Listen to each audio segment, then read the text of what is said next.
This is a gentleman here that many of you have never heard of before. And let me be frank, until I watched L.A. Marzulli's Watchers series, I'd never heard of him. I've never been a so-called Shroudie. I've been very interested in the subject. I knew enough to be dangerous, but I didn't know who Barrie Schwortz was. Well, L.A. began to talk about him, and L.A. is going to talk about him here briefly, but he began to tell me about this guy, Barrie Schwortz. Lives near Colorado, and he says, you got to interview him, Bob. You got to get him on the TV program. Invite him to the conference. He'll come. And so I started looking into the research, and what I discovered is, we're in the presence of a Shroud legend today. I mean, this guy has done it all. I mean, if you want to take one face and put it in the dictionary next to the Shroud of Turin, right next to the man we believe is Jesus, Barrie's face would be right next to him. This is the guy that's done the homework, 35 years of research. And I'm just so happy to have him here, not just because of the Shroud information, but you sit down and talk to this guy, and this is a really humble, dear man who's going to become a dear friend over the years, I'm sure. And I'm just privileged to have him here with us. Now I'm going to let L.A. actually tell you about him. As briefly as possible, because we want to get to the main attraction, obviously. 1978, the Shroud of Turin Research Project went to Turin, Italy. They had 120 hours to examine this very enigmatic artifact known as the Shroud. I'm a Shroudie. I believe it's the real deal. I call it God's calling card. Mr. Schwortz over here stayed up for over 100 hours out of that 120, continually taking photographs. His photographs are absolutely phenomenal. They are all over the internet, many of them illegally, by the way. He continues to talk about the Shroud. He is an absolute wellspring of knowledge when it comes to this artifact. You are in for a treat. I'll shut up, turn it right over. Barrie, welcome. Thanks, brother. Yes. Wow. I certainly hope that I can live up to all that. Well, I'm going to start my lecture the way I always do, because it's very important that right from the get-go you know a little bit about me. So I'm going to tell you that before I'm finished, God willing, in enough time, you'll know better what a nice Jewish boy like me is doing involved with what is quite possibly the most important relic of Christianity. And right off the bat, I know that some people might have their eyebrows go up when I say that. So it's important for you to know, and by the way, I don't want to make you sad, but I'm not a Messianic Jew, okay? So just let's set the record straight right from the beginning. I'm just an old hippie Jewish photographer, basically. Anyway, now normally when I start to talk, the first thing people always ask me is how I got involved with the Shroud, and I want to tell you that. But over the years, I have spoken to many groups like this, of many different denominations, and I have learned over the years that Protestants and evangelicals view the Shroud a little differently than obviously some other denominations and obviously Catholics. So last night at about 3 in the morning, I thought, because I've had the opportunity over 2 days to speak to many of you and to hear your points of view from an evangelical point of view on the Shroud, and it occurred to me that I needed to address a few issues before I get into the real part of the lecture. So this is added. This is not normal. This is specifically because I'm speaking to you. And I call it the top 4 reasons why some Christians are Shroud skeptics. Because as a Jew who spent so many years of my life involved with this piece of cloth, to me it just boggles my mind that the biggest skeptics are all Christians. You would think that Jews or people of other faiths or atheists or something like that might be the big skeptics, and yet over the years I've found that it's Christians themselves who have great doubts about the Shroud. So what I've done is I've written these 4 points down. I want to go through them quickly because I want to get to the pretty picture part of the show, which is more entertaining. Okay, the first reason why some Christians find the Shroud doubtful is they consider it's a graven image. Now, I'm Jewish. Jews know about graven images. We had a golden calf, cost us about 40 years in the desert. Okay? So we have some sense of what a graven image is. And a graven image effectively is man's depiction of God. Jews are still forbidden to do it. Muslims are forbidden to do it. And until the Orthodox Church began the iconography, even Christians didn't do it. Depict, God or have depictions of God. So is the Shroud a graven image? Well, by the definition that I just gave you, that it's a man-made depiction of God, our team, headed by Dr. John Jackson, who's sitting right out there, by the way, he's going to participate in the Q&A with his wonderful wife, Rebecca, afterwards. Our team went to Turin to figure out how this image was made. And what we were able to do, and I'm going to use the word that I rarely use, prove, we proved, underline, bold, the shroud is not a painting, it's not a photograph, it's not a scorch, it's not a rubbing, it is not made by the hand of a man, but the image formed by some interaction between the cloth and the body. And guess what?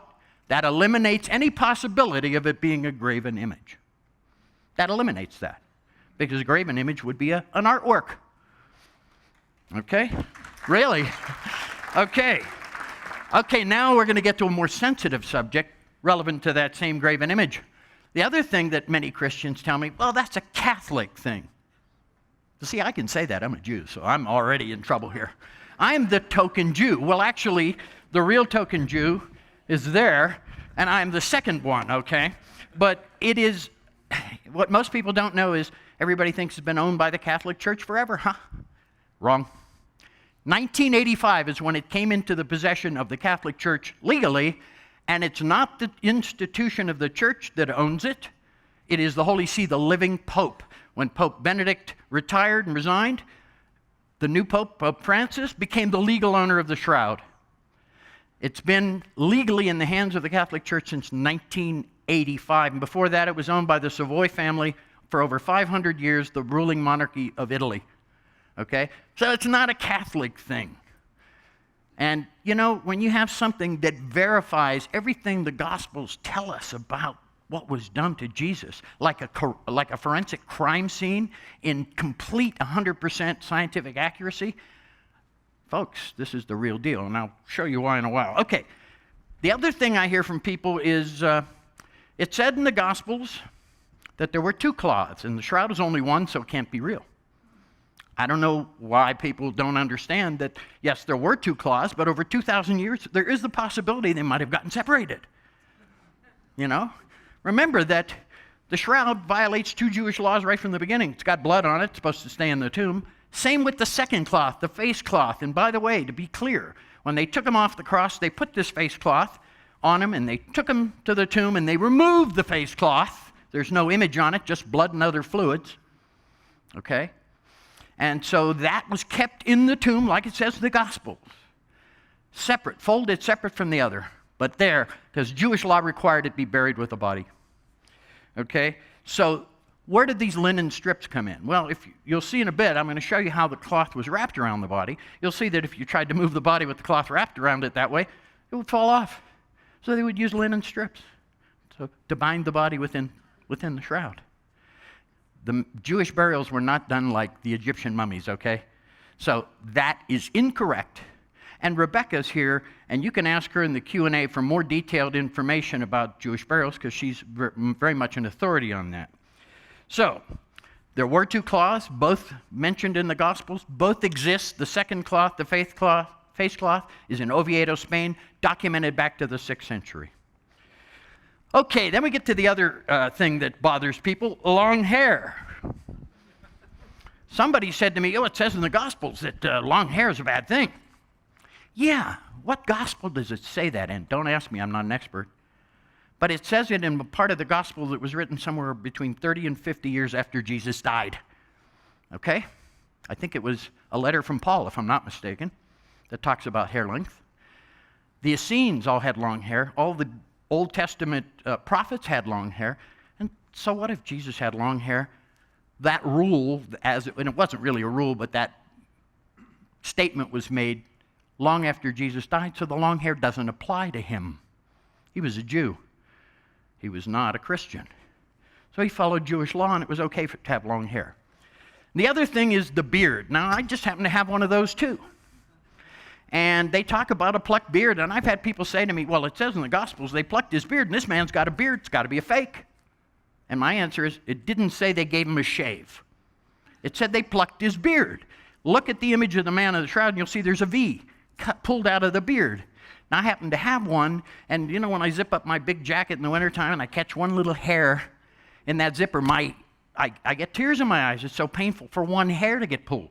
Imagine ripping a chunk of somebody's beard out, adding to the pain and humiliation. But that does not disqualify the Shroud of Turin as being what it is, okay? So those are the things that bother Christians, some Christians, a lot. And all of those are easily explained. Hopefully I've done a decent job of explaining to you why those aren't really relevant to the Shroud. Now, with that in mind, that's the new part that I added for you guys. Now I'm going to go back to the regular presentation, and we're going to talk a little bit about the Shroud. I'll just put it up here for you to look at. Now, the real question I get all the time is, how'd you get involved with this? And boy, I asked myself that a lot of times over the years, in the early days especially. So here's what happened. I am a professional photographer, and I was pretty good technically, and I was contracted by a company that was a contractor to Los Alamos National Laboratories back in 1976.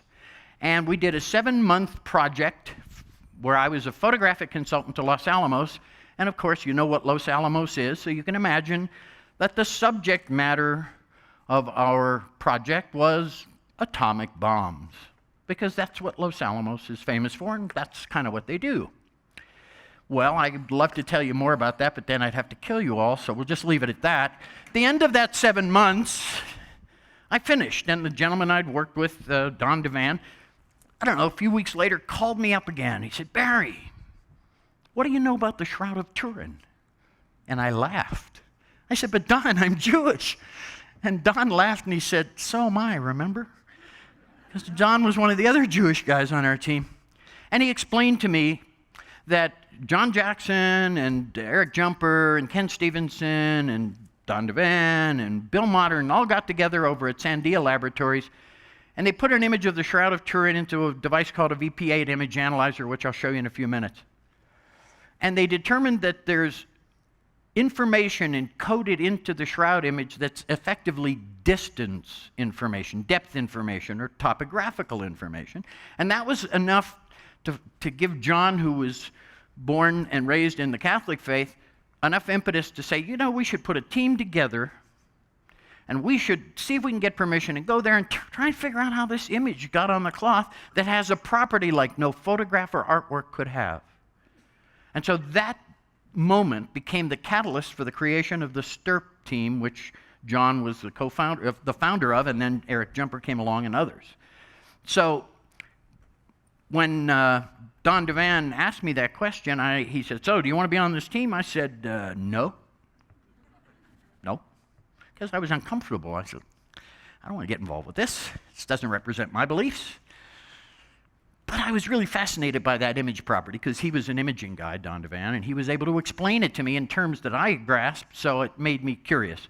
So I said, "Well, okay, I guess I will." And he said, "Well, look, let me bring you some literature so you can look at it and you can read what we know about the Shroud, and then maybe that'll help you to decide." So he brings me a bunch of literature, mostly from an organization called the Holy Shroud Guild, a Catholic organization. They were all religious tracts, primarily. And there was no scientific data about the Shroud, and that didn't help a bit. Matter of fact, that might have hurt, because I thought, see, that's just what I thought. This is all about religion, and that's not my deal. But I said, well, all right, maybe I'll stay on the team and just for a little while. And a few months into it, as the team grew, we had a couple of guys added to the team from the Jet Propulsion Laboratory in Pasadena. Don Lynn and Jean Lohr, may they both rest in peace now, gone. Don Lynn was imaging project manager on Voyager and Viking and Mariner and Galileo. You might have heard of some of those. And he was my hero. I mean, this is a NASA imaging scientist, and I'm a photographer, technical photographer. That's as good as it gets. So I was pretty excited, and I was ecstatic to be around him. And I remember saying to Don one day, "Gee, Don, what's a nice Jewish boy like me doing on this team?" And Don looked at me and he said, "Well, apparently you've forgotten that the man in question's a Jew." And I said, "No, that's about all I know about him, but no, I knew that." And he said, "Oh, so you don't think God wants one of his chosen people on our team?" And then I laughed because I never thought that. And then Don gave me what, in retrospect, may well be some of the best advice I've ever been given. He said, "Barrie, go to Turin. Do the very best job you can do. God doesn't tell us in advance what the plan is, but one day you'll know. And on those words, I stayed on the team. And that moment, I believe, is when God, speaking through my friend Don's lips, told me, go do this because I got a plan for you. And he did. And I stayed on the team. And it only took another 17 years after we finished our work before I became convinced the Shroud was authentic, so I didn't rush. Not even close. But I did. So, what I'm going to do today, because time is short and I talk a lot, you know, it's easy to get me started, hard to get me stopped. I always point out what my initials are. See, always takes a second. But see, I can even tell that joke in a church with a bishop sitting there, and even the bishop laughed. So what I'm going to do is I'm going to give you a quick introduction to the Shroud. I'm going to take you behind the scenes of what we did in 1978. This is not going to be a hardcore science lecture on the Shroud. This is going to be a quick overview. And look, I want to keep you awake and entertain you a little, so I want you to see what this group of men did. They spent 18 or 19 months in advance of going to Italy, planning every detail and planning for every possible problem that might come up. I want you to see how thorough and professional this team was. Okay? And when you see that, I think you'll be pretty blown away at what we had to deal with once we got there. Not the expected thing that, you know, you would expect, a white, nice laboratory with beautiful tables and no. We're in a 400-year-old, dusty, creaky, dirty old palace. So I'm going to take you behind the scenes and show you all that, and then at the end, after I'm finished with that, I'm going to share with you the impact that this involvement with the Shroud has had on my life, because I think that's really something that you want to know and I want to share with you. So with that in mind, let's... Is there any possibility of bringing the lights on me down? Because they don't need to see me anymore. They've seen enough of me. What's really going to be important is what's on the screens out there. and maybe not. Oh, they're videotaping, so I guess that's good if they can bring it down a little. Mainly so you can see the screen. How's it looking up there? Oh, it's looking fine. All right, so what do we have? We have this piece of linen cloth. It's about 14.5 by 3.5 feet. Kind of odd dimensions. And Rebecca can answer this a little better later on, but if you convert that to the unit of measure used in the first century, which are called cubits, it's exactly John, do you remember how many cubits by how many? 2 by 8. Okay, so that's a first century unit of measure. And this is precisely that, but it's kind of weird by modern American standards, because we still are using inches here anyway. I go to Europe a lot and they just laugh at us. Well, I told them we went on the metric system 35 years ago, and at least 7 of us have learned it by now. Maybe 8, I don't know. Anyway, so there's the piece of cloth that's in question. Now, this you've seen, and how many of you heard Russ speak yesterday, Russ Burrell? So a lot of what Russ covered, instead of repeating it, I'm going to zip through that so it gives me a little more time for the other stuff. But this indicates, this is a painting by Della Rovere, and it illustrates how a cloth would have been wrapped around the body to create a head-to-head image like we have on the Shroud. And you can see on the bottom image that if you were to leave the body like that and tried to move the body, the cloth would just come off. So the linen strips were there just to bind them in. When my father died 10 years ago, he had an Orthodox Jewish burial, plain wooden coffin, no embalming. And he was put in a linen shroud, a white linen shroud. The only difference it was sewn along the side. So there was no need for linen strips anymore, because it was like a mummy bag, sort of, you know. And he was sort of slid into it. And so that's very consistent with first century Jewish burial. Now, the Shroud was little known outside of northern Italy until 1898, when this gentleman, using that little camera, was able to make the first photograph of the Shroud, ushering in what really was the beginning of the scientific era of the Shroud, where science could take note of it. Because before that, unless you traveled to northern Italy, to Turin, on one of the few years, every 4 times or so every century, they would bring it out for public viewing. Otherwise, you can't see it when you go there. So what this allowed was, these photographs allowed it to be reproduced in books and other publications, so that people outside of northern Italy could finally begin to see this object And that, of course, began to attract curiosity and ultimately researchers and medical folks who wanted to examine it from their perspective. So Secundo Pia ushered in the scientific era of the shroud. Now, when he photographed it, that's what he looked at with his eyes, what you see up on the screen there. But he was using a big old black and white negative camera, so what his film saw was this. And what Secundo Pia said in something he wrote, he had a close-up he had made of the face of the man of the shroud, and he processed that glass plate at night. In the morning, he opened the shutters up and he held it up. There was a close-up of the face, and he said he almost dropped it. He was looking into the face of the Lord. That's what he said. And so it had great impact on Secundo Pia, but Secundo Pia also noticed something else, that the image on the shroud looked a whole lot better on his negative than it did to the eye. And he realized that his negative plate was in fact a positive, meaning the image on the shroud has a property like a photographic negative. The lights and darks are reversed. You think some medieval forger could have done that? The first thing he would have had to do was invent photography. 500 years before it really was invented. You know, the official beginning of photography is 1818. Nietzsche von Nipsche made a photograph of his garden, and they still have the glass plate at the Smithsonian, okay? Or somewhere. So the point is, photography is an industrial revolution invention, and nobody in medieval times could have conceived of this, let alone produced this, okay? So that's important just as a point of view. But it's very hard, and I see you turning your head. So let's make it easy. Let's put the shroud side by side. Now, some of you have already seen the little booklet we have, and this basically, what I'm going to show you now is the same thing as the little booklet. It kind of calls out some of the prominent features that are on the shroud, and because Russ has done this twice yesterday, and many of you have seen that, I'm going to kind of go through these rather quickly. Those burns and scorches down the side of the image, if you see on the left those brown marks, those scorches, burns are kind of odd shapes, and they run down either side of the ventral image. Actually, they run the full length of the shroud.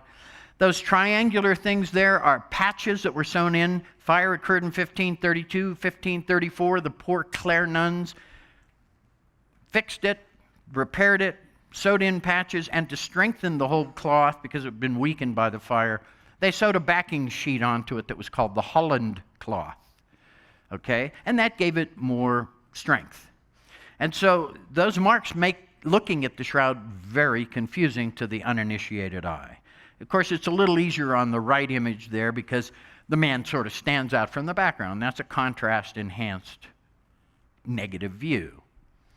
So you can see all these things that are on the shroud, and ironically, you know, if you read the New Testament, we have 4 different accounts of what was done to Jesus, slight variations amongst them, but generally agreeing on all the major things.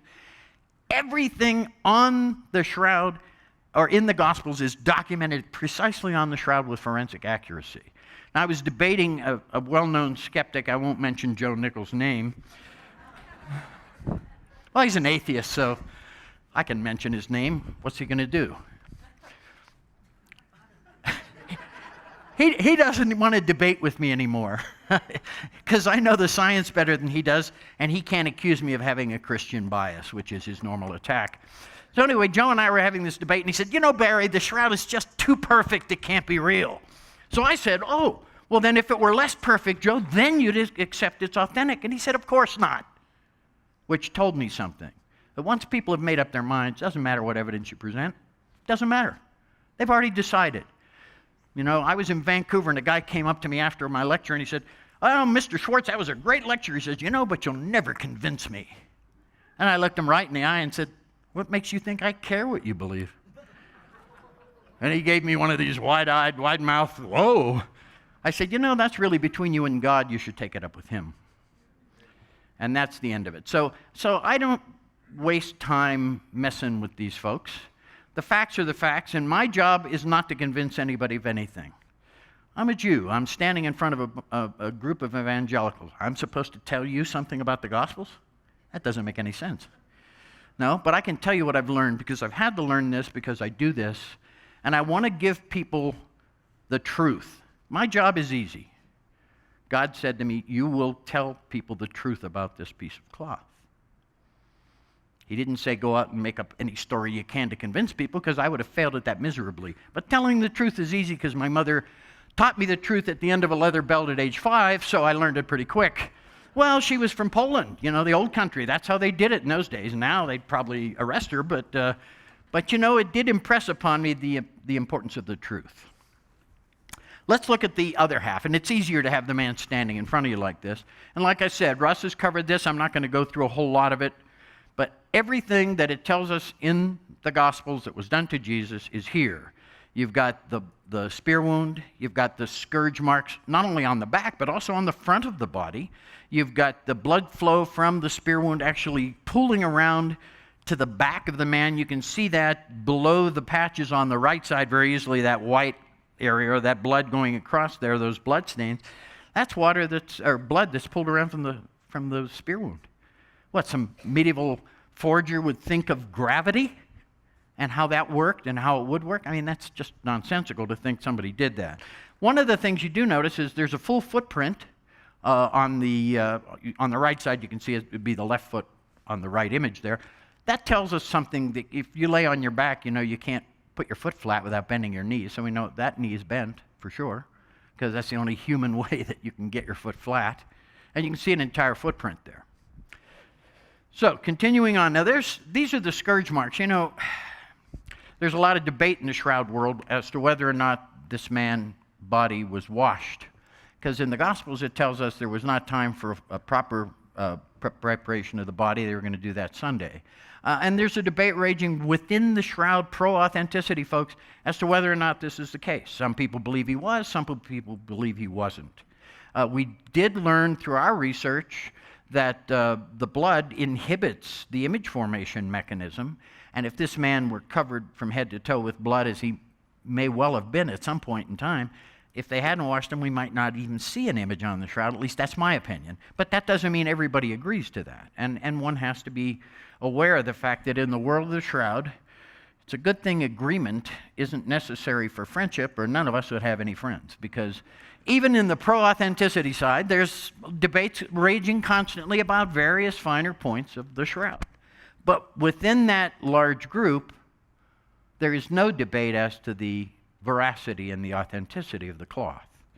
So, you get the forensic guys arguing with each other over forensic details, physicists over physics details, imaging guys over imaging details. So this is natural. But look, science evolves and moves forward by disagreement. If everybody always agreed about everything, we'd still be living in caves. The fact that somebody said, we could do better than this.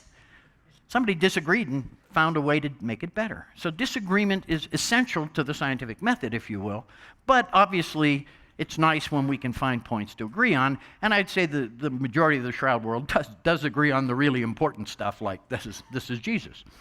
So there's the scourge marks. By the way, this is what a flagrum looks like. This is the typical whip that a Roman soldier would have used and applied to the body of Jesus. And there's a close-up of one of the couple of the scourge marks, and you can see these dumbbell-shaped weights on the end of the flagrum are consistent with the blood stains and scourge marks that are on the back side on the body of the man of the shroud, approximately 120 of them.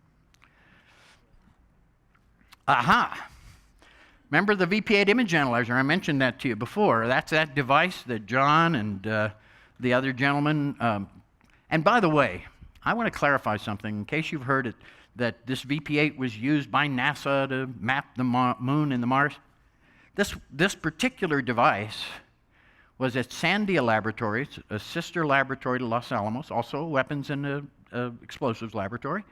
And Bill Modern was using this to evaluate some x-rays that he had. It had nothing to do with mapping the moon or Mars. But somehow that got written up, and now that's become part of the shroud mythology. But to my knowledge, NASA never used this device, even though that's what's often reported. And for those of us in the room that are over 40, that looks like an old stereo tuner. For those of you under 40, that's a really big iPad or iPod. Okay, that's the only way I can describe that.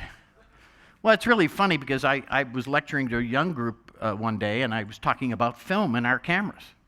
And a kid put up his hand, had to be about 10 years old, and he goes, "Film, is that USB?"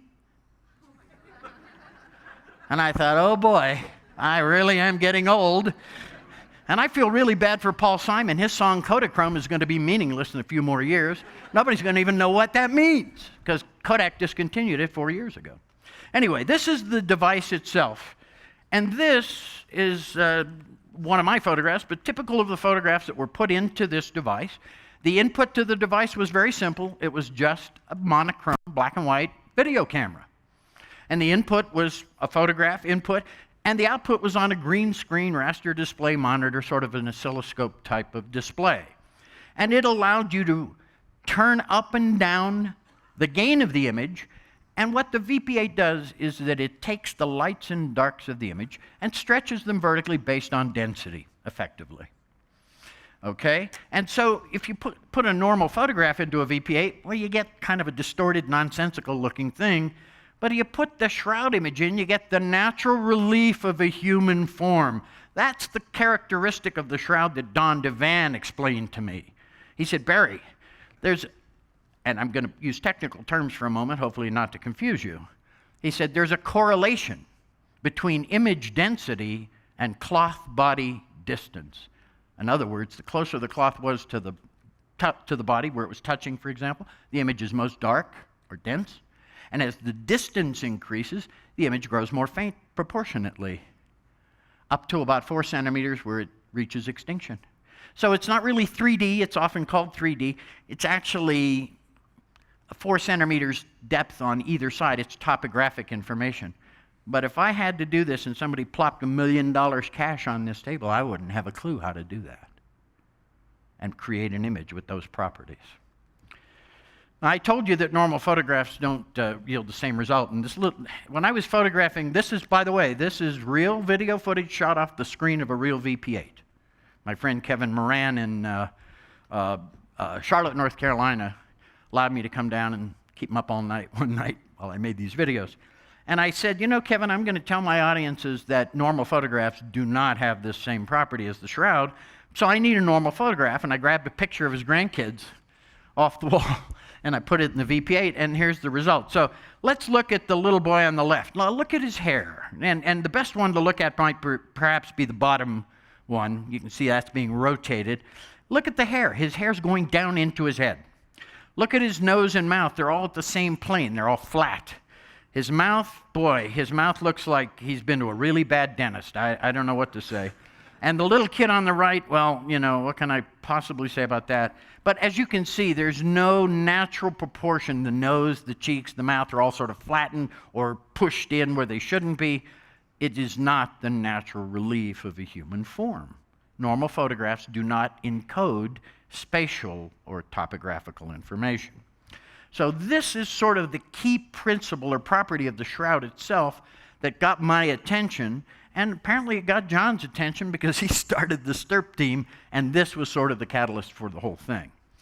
But if that information is truly encoded in the Shroud, in science, you know, you can't just use one test to prove anything. So you have to test it with other mechanisms. So this is a darkroom technique that we used to call edge enhancement, but my friend Aldo Goreski, the Italian photographer, calls photorelief.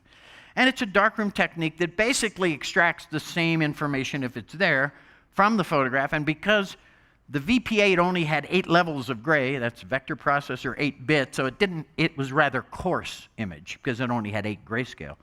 This is a photograph with virtually unlimited grayscale, and you can now clearly see the face, the arms crossed across the body, the torso, and even on the dorsal view, you can see the buttocks and the calves and the thighs, and it's clear as a bell, and this is a completely different technique for extracting the same information, and that shows us it's really there on the Shroud.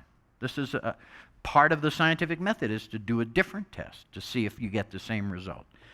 But we do live in a digital age.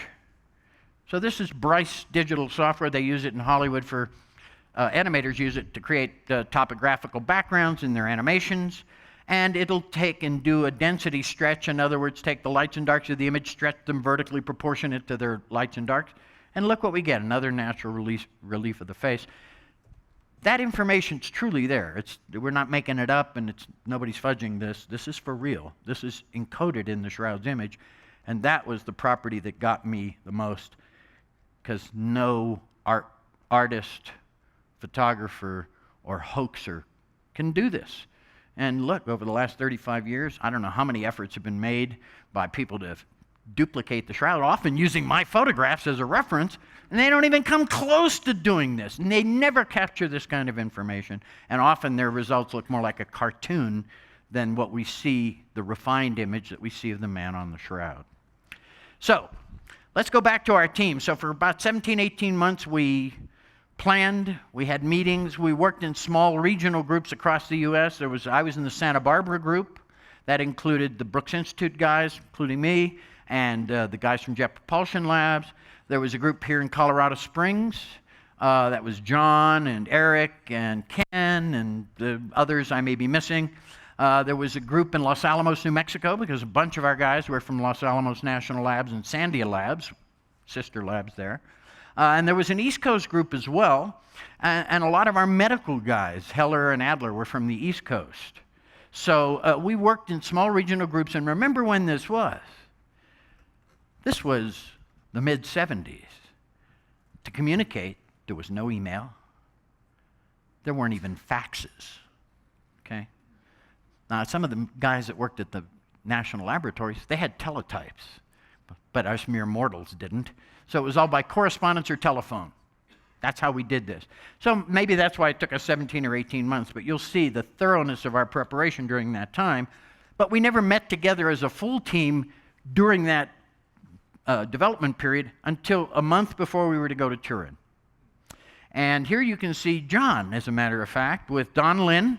That's Don Lynn, the man with the glasses, standing next to John Jackson to the right of John. That's the guy who gave me the advice that kept me on the team. That was my hero from NASA. And you'll see that we built a special steel table because our whole goal was to be non-destructive. We could cause no harm to the cloth. So what did we do? We figured, well, a good way might be to fasten it to a steel table with magnets. No holes to be punched in it, no tape or anything that might be harmful to the cloth. Because we had a written agreement to do only non-destructive work, and of course it was our wish not to harm the cloth that we were studying. So we decided we would fasten the shroud to this table with magnets, and because we were so careful, you know, magnets are metal, they might let a little piece of iron particles or something come off on the shroud. They coated all the magnets with Teflon, just to be safe. So now let's go to Turin. So we get on our airplane, we have, 55, 60 crates of our equipment packaged up, put in wooden crates, send it over to Turin in advance. The night before we were to leave, we get the breaking news that Pope John Paul I died. Now we're in total shock. We don't know what impact that's going to have on our team, whether we're going to get permission or not. And we were all on the phone at midnight that night, and we already had the tickets and the hotels, and the equipment was already there. So we said, we're going, and we'll find out what happens when we get there, I guess. So we get on the airplane, we get to Turin. In the meantime, in Turin, the shroud is on public display for the first time since 1933. So 45 years it had been since it had been on public display. And it's kept here in the Cathedral of St. John the Baptist. In the five and a half weeks, I guess, it was on public display. 3.5 million people came by to see it, and I was blown away by that. Now, take a look. You can see it looks like there's a pretty good crowd. Now, I'm sorry I can't get around to the front easily, but if you'll look in this one little area over here, you see that little building, looks like a bridge or something to the left. Let's look at that closer.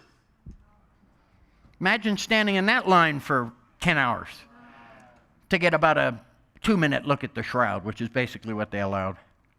And I was baffled. I couldn't figure out what the heck would these people want to go see this piece of cloth. Some of these old people could barely stand, and they were infirm, and it just boggled my mind.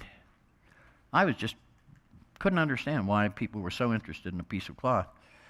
So early one morning, where the shroud was on display, and this is inside the St. John the Baptist Cathedral where the shroud is both stored and displayed, you can see it in the center of the image there. And people were allowed to file in down the left side and stand before the shroud, and you can see it, perhaps you can see some people standing in front of it, down below it, and then they were ushered out to the right. So early one morning, I had already been in there a few times and seen the shroud, and I wasn't too excited about seeing it on display because I knew soon I would have access to it right there in front of me. So But one morning I got up early because I didn't want to wait in a long line.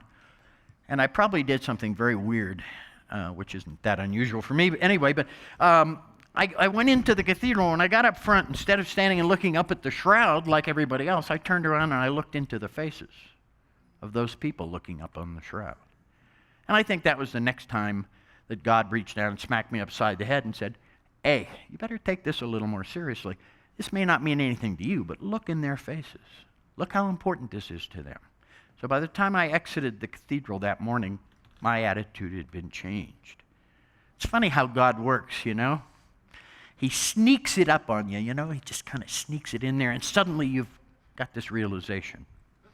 So that morning, my attitude was changed. Not as good as it might be today, but way better than it was before that moment. This is the beautiful chapel, Guarini Chapel, where the shroud had been stored for about 350 years. You see that kind of in the center, there's that altar, and there's a green kind of grating, and behind that grating, locked with 3 different keys, was the reliquary in which the shroud was stored. Sadly, 1997, they had taken the shroud out of there, moved it into the cathedral to restore this chapel because pieces were starting to fall off the dome, putting people at risk. And they had just finished it in, I think it was April 97, and some arsonists came in and set a fire and completely gutted it. And the shroud was rescued out of the cathedral in a very famous piece of footage. A man named Mario Trematore rescued it. It was in a couple of, it was in its reliquary behind a couple of sheets of bulletproof glass. And nobody told Mario Trematore that a 9-pound hammer cannot break bulletproof glass. So he grabbed a 9-pound hammer, had his helmet and his jacket on, and he went running in there, and he broke through the bulletproof glass with his 9-pound hammer because nobody told him that was impossible, so he did it. And he rescued the shroud, and there's famous footage of him rushing the reliquary on his shoulder out the front door, rescuing the shroud. And, that's another attempt, apparently, to destroy the shroud. Here's a little-known fact. Turin is famous for one other thing besides the Shroud of Turin. It is the seat of devil worship in Western Europe. And there's a piazza in Turin that is considered the gateway to hell. So I told that to somebody, and they put up their hand and say, well, why would that be the case? And my answer is this. If you have an important relic of Christianity that's really important, you don't think the opposition's going to be there trying to put their hands on it? Of course they are. And in my mind, that's another piece of evidence of its authenticity. Why do they keep trying to destroy this thing? Think about that. Because if it were meaningless, if it were a fake, if it were a fraud, or as some people have even said to me, perhaps the devil is the one who made the shroud, then why would they be trying to destroy it? They'd be promoting it, wouldn't they? But they're not. There have been many efforts to destroy the shroud, and this is the reliquary. Sadly, they used to roll it up on a dowel, wrap it in that red silk, wrap it in that asbestos, really good, huh? Put it in this wooden box with silver on the outside, and put it up in that altar. Wrapping and unwrapping, rolling and unrolling a 2,000-year-old piece of cloth, not so good. The good news is, after the fire, they realized, first of all, this is a wooden box. Okay? If there's a fire, what's going to happen? That box is going to go, and so's the shroud. So they said, we've got to come up with a better idea. So they got rid of that old reliquary. It's in the museum, the Shroud Museum in Turin. You can see it. What they built instead was a very special $25 million box that keeps the shroud flat. It's behind bulletproof glass. It's in a nitrogen-argon atmosphere to keep it away from the kind of polluted air of Turin. It's humidity and temperature controlled by computers. It's light tight, except when it's on public display. And when they want to display it, you can see that box with the crucifix on it. They roll that out to the front of the cathedral, and they open it up, and they push a button, and the shroud comes out, still sealed, behind all that, and protected. Then display public. When they're done, they push the button, and it goes back in. They cover it up, and they seal it, and it is fireproof, and they roll it back into the niche here in the front of the cathedral. So that fire catalyzed them to do something to protect it and make it better. Yep, that's me. See, I used to have a lot of hair, and it used to be a lot darker. And what's really ironic about this photo now is I used to show this photo and go, look, the old camera and the new, the contrast of technology. And that's all nonsense today because these are both film cameras and they're equally obsolete, okay? His is a little bigger, mine's a little smaller. Neither one of them is very practical by today's standards because neither is digital. And both use film, and no, that's not USB. So we get to Turin, and we arrive there. Our team arrives, and we're kind of disconcerted by the death of the Pope, not knowing what impact that'll have. But then we have another problem. Of those 55, 60 crates of equipment, one of them had an X-ray machine in it. And on the outside of that crate was a radiation sticker. And the Italian customs officials took one look at that and went, "No!" And they seized all of our equipment, wouldn't give it to us. Wouldn't release it. We were there a week early before the end of the public exhibition so that what we could do was get the equipment unpacked and calibrated and set up in the Royal Palace and be ready. So when they brought us to Shroud, we'd be ready. So the first day goes by, and we're all sitting around in meetings, and the powers that be, you can ask John the details later, are trying to get the customs officials to let loose of our gear. And it took, finally, on the 5th day, we'd lost 5 days, and we were all getting on each other's nerves and ready to hit each other by then. Because we were tired of meetings. We were there to work and not sit around. And ultimately, a man named Peter Rinaldi, a Roman Catholic priest, born in Turin, altar boy at the Turin Cathedral in the 1930s when it was publicly displayed, became a Salesian priest, became one of the founders of the Holy Shroud Guild in the United States that promoted the shroud. One of those tracts that I read all came from the Holy Shroud Guild. Father Peter was born in Turin. He knew how things worked in Turin. So he said, "I'll go and get the equipment." Now, while all this is going on, here I am with nothing to do but these stupid meetings. Sorry, John. Well, all these meetings, and it was very tedious. So I thought, being from Pittsburgh, I don't get much time in royal palaces. And I thought, well, while we're in the palace, because they allowed us in, not that we could do anything, we didn't have our equipment, so we were dusting and cleaning and stuff. I thought, while I'm here, I'll make some photographs inside the palace, because how often do I get a chance to do that? So these are some of the photographs from that moment in history. This is the fresco. When you looked up in what we called the equipment maintenance room, I know that's kind of funny, but that's what we called it. It had been a bedroom for visiting royalty when the palace was being used as a palace instead of, it's now a museum, of course. And this is the fresco in the room in which we physically examine the shroud examination room. So I made these photographs, and then remember that fire I told you about in '97? I was able to present a set of these, because this is the area of the palace that was not destroyed by fire, but was damaged by water and smoke. And these frescoes are painted into plaster, so the water damaged them considerably. I was privileged in 1998 to present a set of these photographic prints of these frescoes to the Archbishop of Turin in hopes they might help in the restoration and getting it back to the way it used to be. So Father Peter Rinaldi goes down to the customs office and he asks to see the man in charge. And since he's a very tall, kind of resonant voiced priest, he's kind of an imposing guy, so he said, "I want to see the man in charge." So the man in charge comes out and he goes, "What's your name?" And now the guy's a little leery. He goes, "Well, Father, why do you want to know my name?" And he says, "There's soon going to be an international incident, and I want to give you credit for it." And immediately the equipment was released as soon as Father Peter slipped him 100,000 lira, which, by the way, is about $80. Don't get excited. It's not a lot of money. Sounds like a lot. That's why the Italians were happy to go on the euro. But anyway, so Father Peter, knowing how things work in Turin, slipped the guy a little bribe, threatened him with an international incident. The equipment's immediately released and placed on a dump truck. That's a dump truck. So I'm making this photograph, and I promise you, as I snap this photo, I'm thinking, any second the guy's going to pull the lever and just dump all our stuff out. This is the courtyard of the royal palace. Well, of course, somebody ran up to him and said, "No, don't dump." And he goes, "Of course not. You unload." So we unloaded the truck and we moved all of our stuff into the royal palace. Now we've lost 5 days of the 7 days that we had anticipated for preparation. And this is the inside the royal palace. As you can see, we're bringing our stuff in and we get it unpacked, and we're working around the clock, day and night now. We're down to the wire. And this is the room in which we examine the shroud. You can see John sitting in front of the steel table, our exam table. If you look closely, that little guy peeking around his head around the opposite end of the table. That would be me. And this was one of the countless meetings we had over and over again, but at least we finally got our equipment. Now, this is another one of those, used to be a pretty cool photo, now it's even funnier. I used to say, look at that modern equipment in front of that old 400-year-old tapestry. Except that whatever that modern equipment is, I'm sure that your iPhone has an app for that today, because, you know, this was the 70s. Integrated circuits and solid-state stuff was just coming into its own. We didn't have a whole lot of that. We were dealing with big stuff. Now, here's Vern Miller and Ernie Brooks unpacking some of the photographic gear. I'm sorry, going a little fast.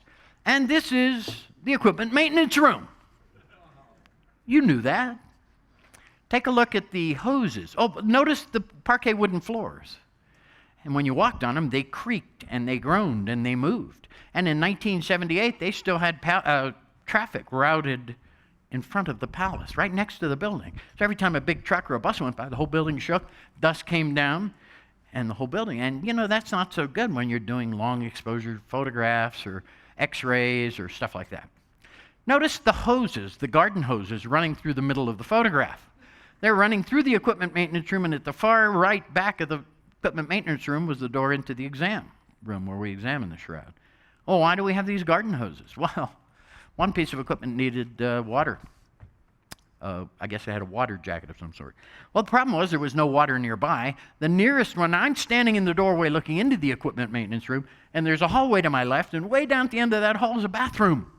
So we had to get a bunch of garden hoses and string them all together and run them through and get them into the room so we could put water to that piece of equipment. Not what you expected, huh? Not exactly the laboratory setting one might hope for to do this kind of science. So remember those water hoses. They're going to come into the story again in a little while. This is the room in which we examine the shroud. You can see the steel table set up. We were doing infrared or thermal imaging, so we had to cover the windows. This is, on the right is Don Devan. That's the guy that got me involved. In the middle, Sam Pellicore, and on the left, Vern Miller. Sadly, both Don and Vern have passed away. But what are they doing here? They're setting up the photographic support system that allowed us to carefully measure the distance between the film plane where the camera was and the shroud on this long rail system, and then we could just slide the camera along and the distance would remain the same. Now, that was brilliant thinking. This was before digital. 20 years later, when I took the 2 photographs I made of the shroud, put them into Photoshop to put them together into a single image, from which if you saw the replica yesterday, you saw it's made from that same image. When I went to put these in Photoshop and put them together, perfectly matched. I didn't have to work at all because these guys thought to do this well in advance of us going to Turin. That's the kind of preparation that a real scientific team would do, and we were for real. So, anybody been to Italy? Okay, many of you have, so you know that in Italy, how can I put this diplomatically?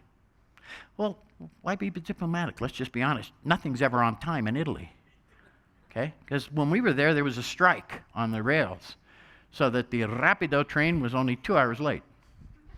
But the Rapido Espresso train was only 1 hour late, and they were very proud of that. So imagine our chagrin and surprise when, I don't know, an hour and a half, 2 hours ahead of schedule, somebody yelled, "Here comes the shroud!" So I go running out into the hallway. That's the back door of the Guarini Chapel there that they just brought the shroud in through. They're bringing it down the hall to bring it through the equipment maintenance room into the room with where we would examine it. And I'm running out there, and boy, this is really going to be funny. I'm trying to attach my flash to the camera. Yeah, does that ring a bell to any of us old-timers? So I'm putting the flash on the camera. I have to turn it on, wait for it to power up, turning on the camera, and I make this one photograph of a very historic moment. This is the shroud being brought to us to examine it. And if you were to look real close, you'd see that the only thing in focus is the wall way at the end of the hall. Because, I just didn't get the focus that good. But, when you're capturing a historic moment, the focus is less important than capturing the moment, so it still makes it an interesting photograph, if not a technically superior one. So we get in there, and we're in there trying to get everything ready for the shroud, and it's already there, and we're way ahead of schedule to a point. Take a look at the table. The table had some corrosion on it. It was steel. But to show you how clever these guys were, we had a couple of NASA guys with us, and they brought with them a roll of gold foil mylar, the same stuff you've seen in the cargo bay of the space shuttle and on satellites. And they used it. The table was designed with removable panels, because for X-rays, you're doing X-rays as a shroud, you can't have a big piece of steel there. So the panels were removable. We had to cover those panels individually because we didn't want any of the corrosion that we found on the metal to come off on the back of the shroud. Remember, everything non-destructive. But just think of the fact that they anticipated that as a possibility and brought the gold foil with them. It's expensive stuff. And notice that the two panels at the far end of our exam table there, which, by the way, rotates vertically or horizontally, you can see we hadn't even covered them yet, and already they're unveiling the shroud in front of us. Now, I'm laughing because I know the story behind this photograph. On the left are the Italian scientists. On the right are the American scientists. And they told us that if you touch the shroud, the carabinieri, the plainclothes policemen who were guarding it, if you touch it, they'll shoot you. So I want you to notice that John and the other guys on the right have where their hands are. And notice the guys on the left could care less, and they're touching the shroud like it's, just a piece of napkin or something. And I remember when I made this photograph, I was waiting for the gunfire because the guy on the left, Professor Gio, was touching the shroud. And of course, they were just having us on, or they just weren't thrilled to have us there, or all of the above. But the point is, these are not the kind of things that you anticipate when you go and you do something like this. But they lobbied to stop us literally to the moment the shroud was brought in the room. There were people there who didn't want us to do this for whatever their reason were. Now, there you go. There's the shroud. You can still see the steel table behind it. Still has a few uncovered panels. Now, look at the shroud and look at that white piece of wood that it's attached to. How do you think they fastened the shroud to that piece of wood? Well, if you heard Russ's talk, he might have mentioned it. Thumbtacks. And every place, here we are with magnets and building a special table, and they just nail it to a piece of wood. They crucified it, if you think about it. And every place there was a thumbtack, they pulled it out, there was a little circle of rust with a hole of rust in the middle. Well, we've all seen that. And so we were just blown away. I certainly remember being shocked at this, considering all the effort we went through to be careful not to even leave a little dust on the cloth. And here they are sticking it to a piece of wood with thumbtacks. So here they are undoing the thumbtacks. And eventually the thumbtacks were removed, our table was rotated horizontally, and the shroud was then slid off of the display board onto our table, where then it was ultimately, and you can see the plain piece of white painted wood, and there it is, fastened with magnets. And those magnets around the peripheral of the left side and top of the right side of the shroud, those are bar magnets, again, covered with Teflon to make sure that we left no dust or particles on the cloth itself. You also see some tags along the bottom and on the sides that were map coordinate tags that showed us so we could determine precise points on the cloth. Of course, since we were American, we couldn't go first. They wanted this guy to go first. His name's Max Frey. Max Frey was a Swiss criminalist, gathering evidence kind of guy, and he was the guy who initially, one of the first people who came up with the idea of using sticky tape to remove debris from the clothing of crime scene victims. Pretty smart. But the Shroud of Turin, although it's sort of the clothing of a crime scene victim, the Shroud of Turin is a little more important than that. And what Max Frey didn't consider when he stopped off at his local dime store on the way to the palace to buy this cheap tape that he had was that the gum residue on that tape, when he stuck it onto the shroud and pressed it in with his thumb and peeled it off, would leave some of the sticky stuff on the shroud, which it did. We too had a tape experiment. Our chemist on our team from Los Alamos, Ray Rogers, contacted 3M, the real Scotch tape people, told them what we needed to do, told them we needed a tape that would leave no sticky residue on the surface of the cloth. And so they even not only designed that, they designed the mylar base of that tape to have specific optical properties that would allow them to do certain types of photomicroscopy right on the tape without having to, mess with that. Max Fry, on the other hand, didn't do that. So Max is doing his thing, and we're all watching, and I'm pretty appalled because look at the pressure that he's putting when he lifts this off. And then Max takes his dime store Scotch tape applicator and he walks over to the face of the man of the shroud, and he's doing this when John Jackson runs up to him and he physically pulls him away from the table. And if it looks like they're having a rather heated discussion, they are. And it was decided after this rather heated discussion that no one would put any tape anywhere on the face of the man of the shroud, which is the most iconic part of the image. He deserves all the credit. You'll get to talk to John after we're done here, so you can thank him personally for that. But these are the kind of things that, these are not what you expect when you're going to do a scientific project. You got to deal with all these personalities and stuff. Now, this is, on the man on the right, is Professor Giovanni Rigi. Really great guy. He had about 2 weeks' notice. We spent almost 2 years planning. He was given 2 weeks, and he had to come up with something to do before the Americans. An Italian had to go first.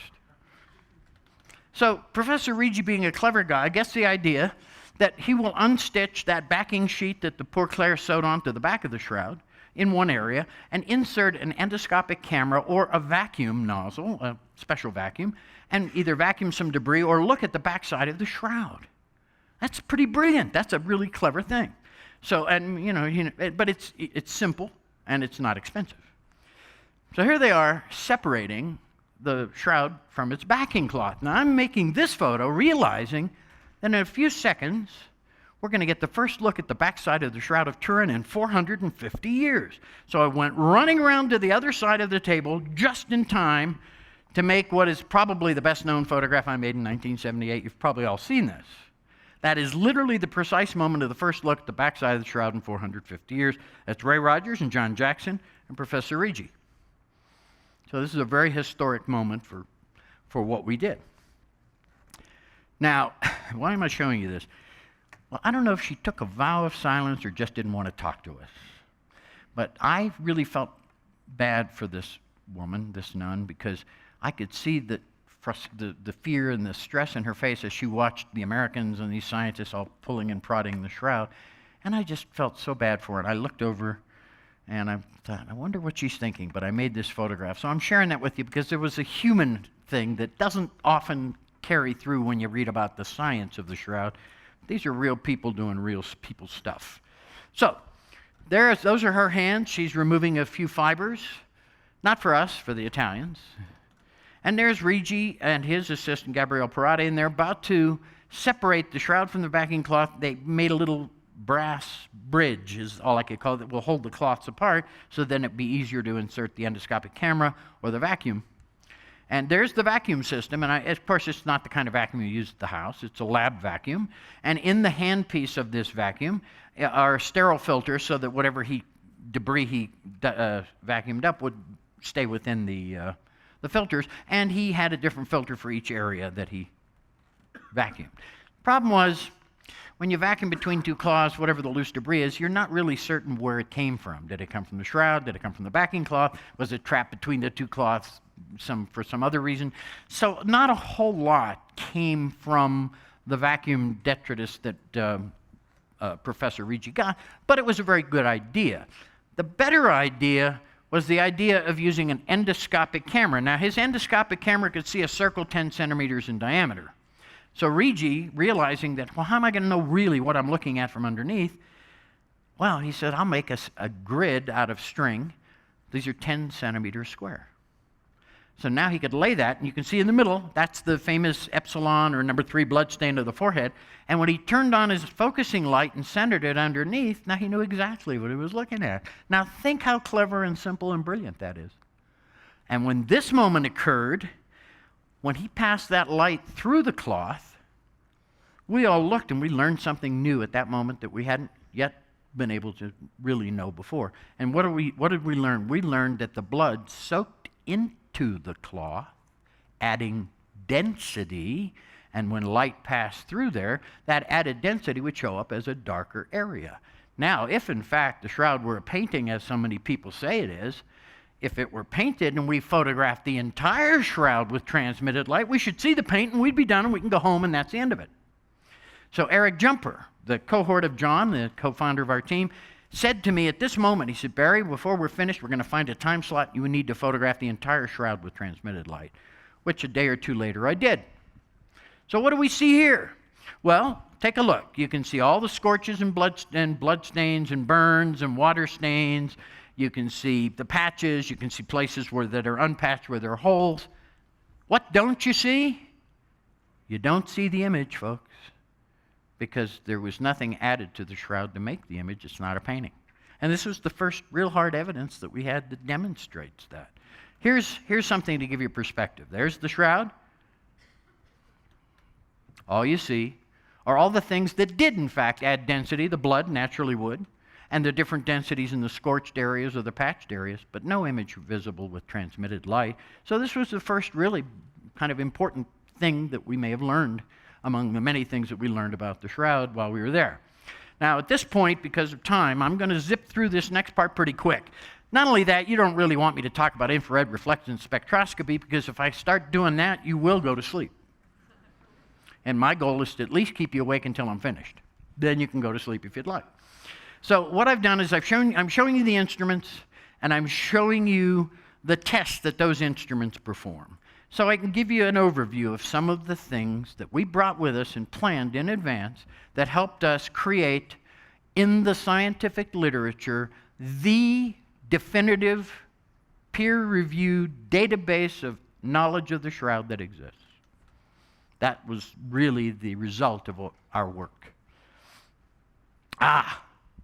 There's that little X-ray, that little devil, the one that caused all the problem. And listen, that was just the beginning. Think about this. So you got all these X-rays you make of the shroud. That's not me beeping, I don't think. I hope it isn't. You got all these X-rays of the shroud. Now what are you going to do with them? You going to bring them back through the airport? No. So we had to bring an X-ray processor with us and process them there. Because, that way we'd be certain that the film wouldn't get damaged by X-ray machines at the airport. The only problem is, royal palaces don't have darkrooms, and you need a darkroom to process film. And there was only one place in the royal palace that was a viable place for processing film, and that was the only operating bathroom down that hallway where those hoses came from. Remember the hoses? So, when they needed to process X-ray film, what did they have to do? They have to come in the room with us where we were examining the shroud and say, anybody got to go to the bathroom? Better go now. We're going to make it into a dark room, just like you did with the kids before you went on a road trip. Better go to the bathroom. They were doing that while we were examining the shroud. Now, ultimately, they had to process them there. And this is actually one of the X-rays. You can see they were looking at one. And this was our technique, our darkroom. Well, you have to be flexible and use what you have available. So you can see that this was not what you expected, was it? No, and this is what we were up against. So, this was like an expedition into the unknown part of the jungle because we didn't know what to expect, but these guys were so smart. They anticipated just about every possibility, and we were prepared. And I'm very proud to have been at the bottom of that totem pole, but on that team. It's kind of funny that all these years later, the last two of us that are still out from that team, still out doing it, is John, the head of the team, and me, the guy at the bottom of the totem pole. Doesn't God work in funny ways, huh? Anyway, we also did microscopy of the shroud. This is Mark Evans using a wild photo macroscope, it's called.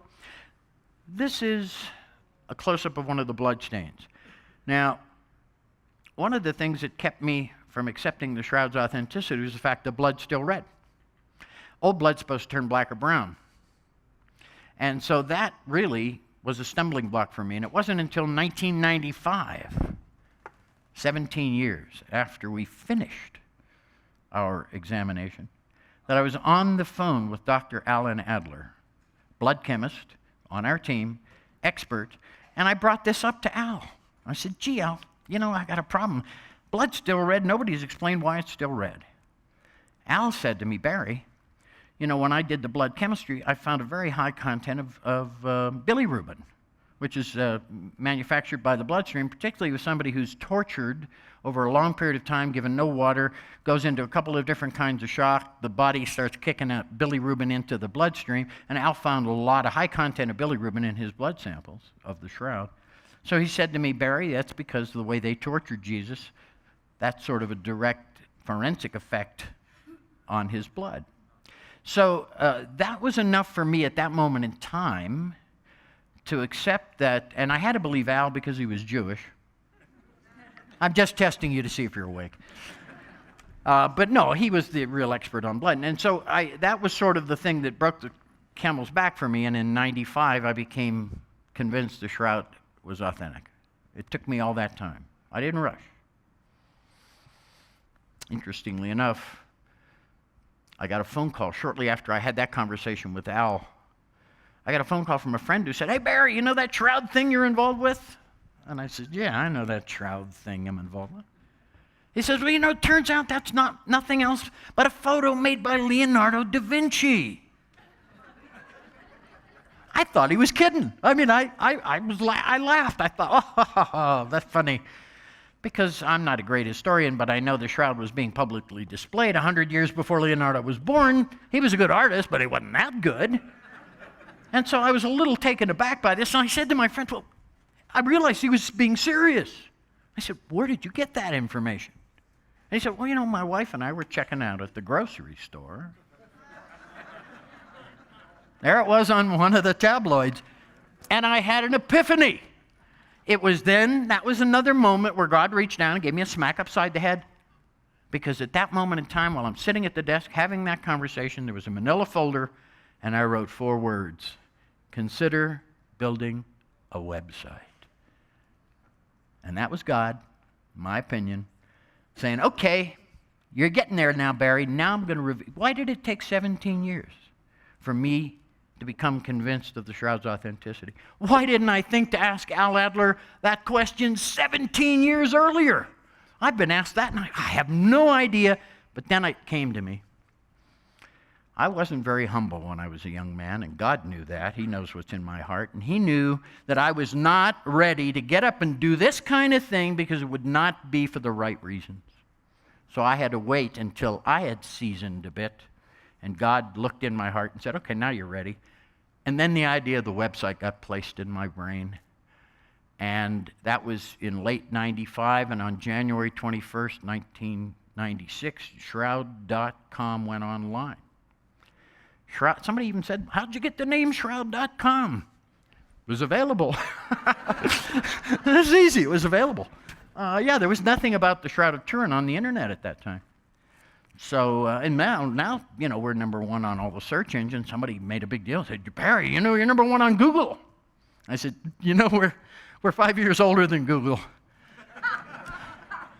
Because we are. So, but the website ultimately became my mechanism of not only preserving this, but making it available to all those people to whom this is important. Now, I'm going to run through a few more of these. I'm not going to spend a lot of time on this, although I will show you this as a UV fluorescence photo, because remember that medieval forger you've all heard about that made this up, faked it up, as somebody once said? Well, this medieval forger was so clever that if you look at this, and this is an ultraviolet fluorescence photograph, color ultraviolet fluorescence photograph, that's the spear wound. Look at the spear wound, and now, take a look. Can you see the halo that surrounds that blood stain? It's very subtle, but you can see like a light halo that runs around the outer edge of that blood stain, which we saw on many of the blood stains of the Shroud, by the way. That's only visible with UV fluorescence photography, folks. So that means that medieval forger said, well, I'm going to hide this there, and maybe in 500 or 600 years, somebody will invent a way of seeing it. And if you believe that, I got a bridge I can sell you in Brooklyn. I mean, this is the ludicrous stuff the skeptics want us to believe, that this isn't for real. That's my proof that I was there. Actually, you can see me with my 4x5 camera making the photographs. This was another one of my responsibilities. They asked me to be the documenting photographer. That was actually my formal and official role. And I had a document where each researcher took their data from. Well, since we already had magnets going to hold the shroud there, I got the idea to use magnetic markers, little magnets, also coated in Teflon, by the way. And those little magnets were put in place by the researchers, and then I rephotographed them afterwards, okay? And then I made a bunch of photos, and then when I came back from Turin, I had to take a big photograph of the shroud and project these smaller photographs of these magnetic test points onto the big one and use acetate overlays and go through all this pin registration because there were no computers. So it took me 3 months to make 8 maps that looked like this. I could do it in 2 days in Photoshop today, maybe a day and a half.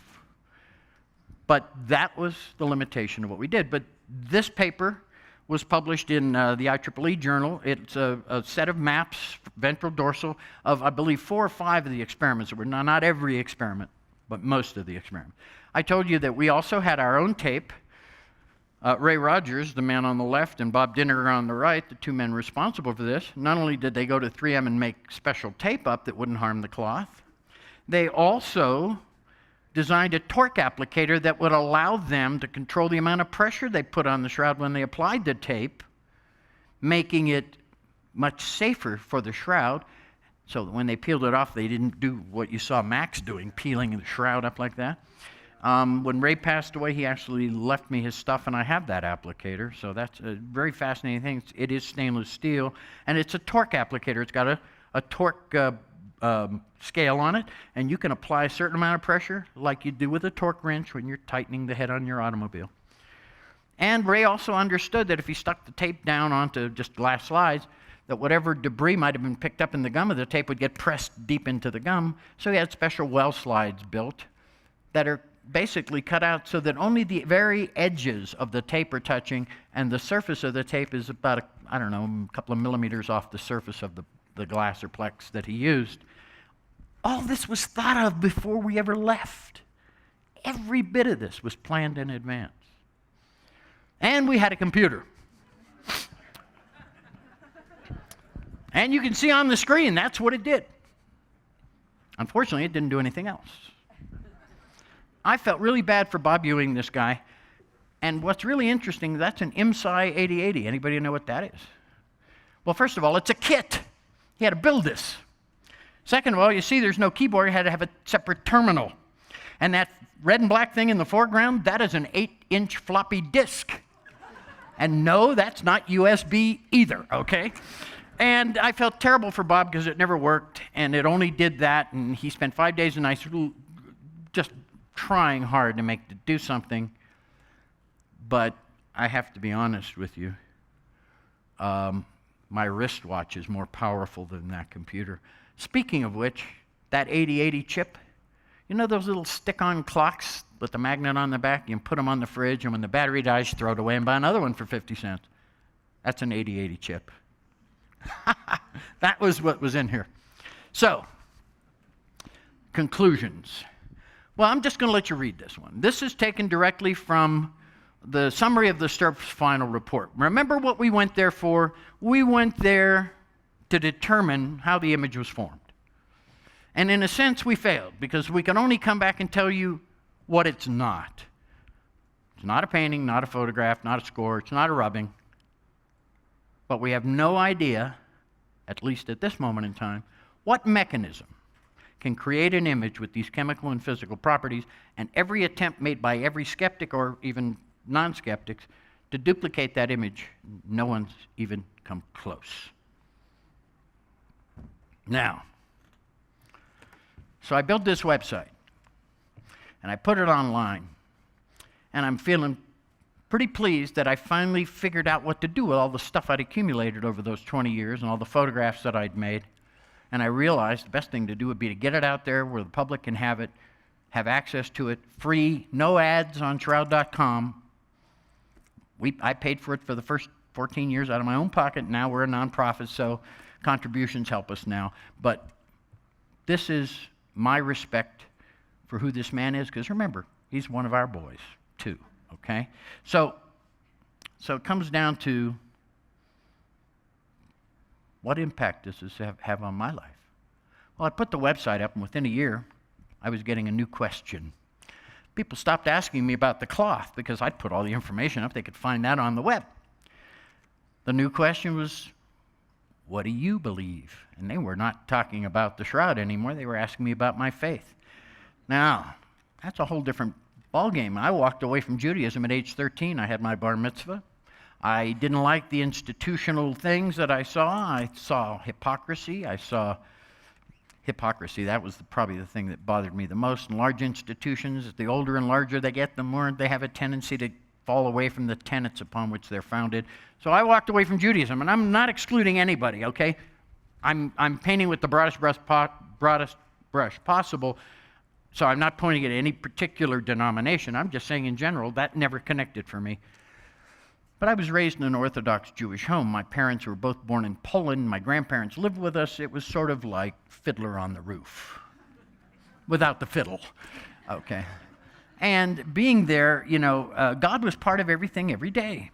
So now I'm confronted at age 50 with the necessity of being honest and answering the questions people ask me. And that means if you're going to get public with the shroud like I have and John has, there can't be any questions that are off limits. If I said, oh, I'm sorry, that's too personal, then I would discard myself, okay? No, if you're going to get up and talk about something this controversial, you have to be honest and you have to share whatever the question is. You have to answer it.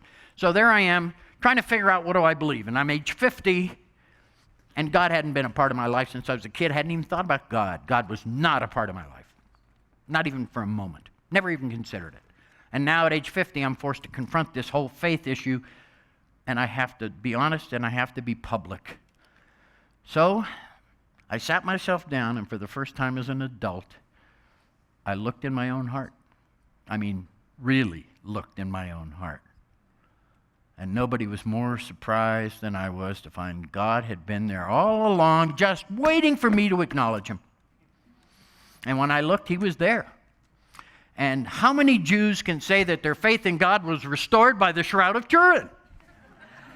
I can say that. Now, I know, because I'm not a Messianic Jew, I know that worries you. And look, when people come up to me and they express that to me, see, now when I was a young man, I would have been offended that you're getting your nose in my business. But no, now when that happens, I realize that person is expressing love. They want me to feel the love they feel in their heart. And by understanding that, by grasping that, I can do this. I can look you in the eye and I can answer your questions personally because my faith in God is strong. Now, I know that my faith in God is a little on a different path than yours, and I know that that gives you pause, if not great concern. So I'm going to tell you the same thing I told my Catholic audiences. I'm going to share a quick story with you. I was in a Catholic church, and a woman was very courageous at the end of this. She was a Filipino lady, I remember. And at the end of the Q&A, she puts up her hand, and she asked me the question that most people are afraid to ask, or at least she put it in terms that most people are afraid to ask. She said, Mr. Schwortz, does that mean you've not accepted Jesus as your Lord and Savior? Now, that's about as direct as you can get, and that's the question a lot of people want to ask, but are hesitant. And I thought about it for a minute, and I said, well, I guess that's correct, that I haven't. She started to cry. So I started to cry. And pretty soon, there was tears in everybody's eyes, and I'm thinking, Barrie, you better do something. You're going to lose this audience. I don't want everybody walking out in, great sadness and tears. So I said, look, it's obvious. This was not my idea. God dragged me along, kicking and screaming all those years to keep me on that team. What, to make those photographs in '78? No, that was just the entree. But to bring this information to a broader public all these years later, to make it accessible to you, look, there were 1 billion people on this planet who had far more right to be in that room than I did. But somehow God picked me to be in that room. Why? So I could bring it to you later on. And so, from my point of view, I think it's kind of funny how God always seems to pick a Jew to be the messenger. I'm just a messenger. So it took me all those years to figure out what I'm supposed to do. And it's real simple. I'm just supposed to give you the information. not to tell you what to believe, not to preach, not to evangelize, not my place. But I can look you all in the eye and tell you there is no doubt in my mind that this piece of cloth wrapped the body of Jesus of Nazareth. And whether or not he was the Messiah, as you believe, and I'm not sure, that's the honest answer. I don't know. Might be. So I'm going to tell you the same thing I told that little lady. Relax, I'm not dead yet. And when I said that to her, she laughed, and everybody stopped crying, and everybody got better, because especially in Catholic doctrine, you know, you can make that decision right a split second at the end, and it's cool. And I know that's not what you'd want for me. I know that. But I had to do something because I felt terrible, because I sensed the love coming from that woman. And it was wonderful. And once I realized that when people confront me that way, they're not trying to get me to change something. They're trying to get me to feel the love that they feel. And that is a wonderful thing and a great compliment. I wouldn't consider myself worthy of that consideration, but people do, and that's a great gift from God. And let's face it, folks, I've had a long career. I've done a lot of stuff, Hollywood and LA and all that. All gone and forgotten means nothing, but this has become my legacy. My grandchildren's children will be able to look and find some traces of me after I'm gone, and that is a gift from God. So I'm going to end this by telling you what my Jewish mother, 90-year-old Jewish mother, said after hearing my first lecture about 8 years ago. She was born in Poland, emigrated at age 7 through Ellis Island, high school education, not an intellectual, not a well-educated person. And she heard one of my lectures, and I was in Pittsburgh, my hometown, and my friends there asked me if I'd do a lecture, and the archdiocese was very nice to give me a venue and put me in the newspaper and make it available. So we did. But of course, being a Jewish family, my brother, my mother, my cousins, and everybody else came to hear Barrie speak. And of course, I'm a little apprehensive, because this is a bunch of Orthodox Jewish people. Now, when I say I'm not ultra-Orthodox, I want to be clear about that. There's a difference. So I give the talk, we get back in the car, we're going back to my mother's place, and she's silent. Beware a Jewish mother who's silent. Be afraid. She taught me well. So I said, Mother, so what do you think? And she said, well, of course, it's authentic.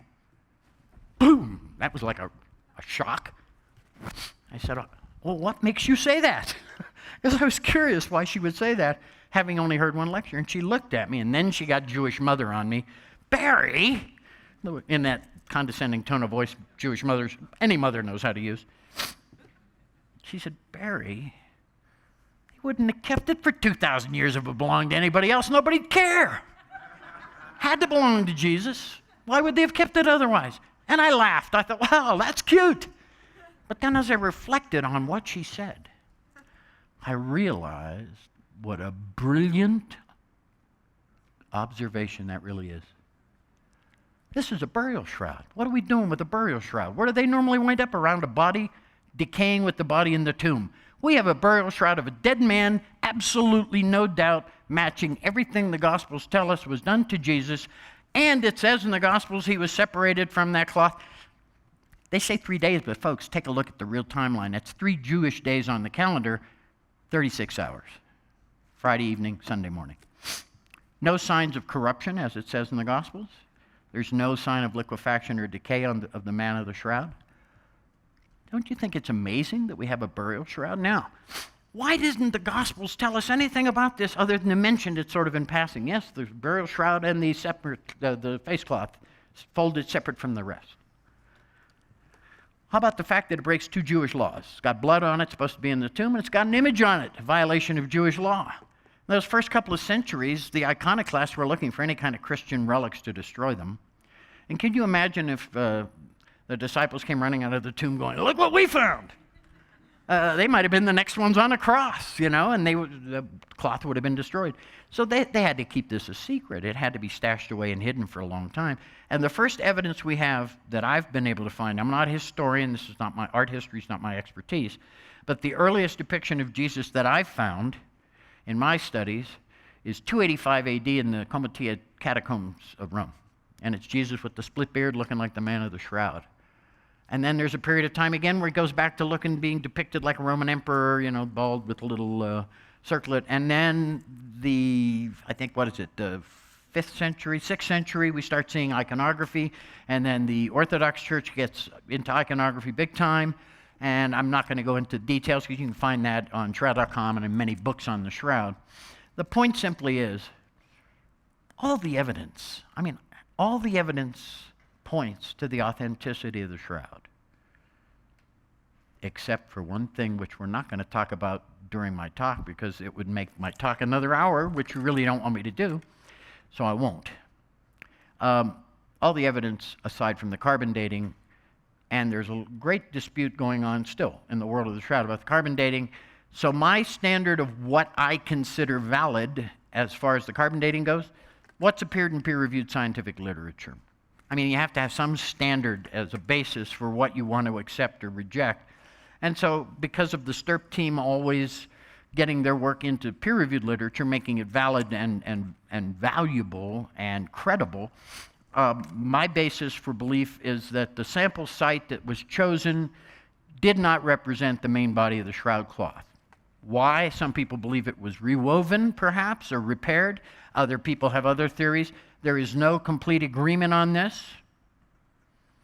But effectively, there's peer-reviewed science, 2 peer-reviewed papers now, that point to the fact that the sample site chosen and the sample used was not representative of the main body of the shroud cloth. I will accept that because there's plenty of evidence showing the shroud is older than the dates they gave us. But with that, I don't want to go too much more time-wise. Final thought. The Shroud of Turin did not come with a book of instructions. Oh, I backed that up. Here we go. Let me go to the last slide. The Shroud didn't come with a book of instructions. The answer to faith will never be on a piece of cloth or any other object. The answer to faith is in the eye and the heart of those who look upon it. So the burden is not on a piece of cloth, but on you. And that's who I did this for. That's what I finally figured out, that I was in that room, not for me, but for you. Thank you very much.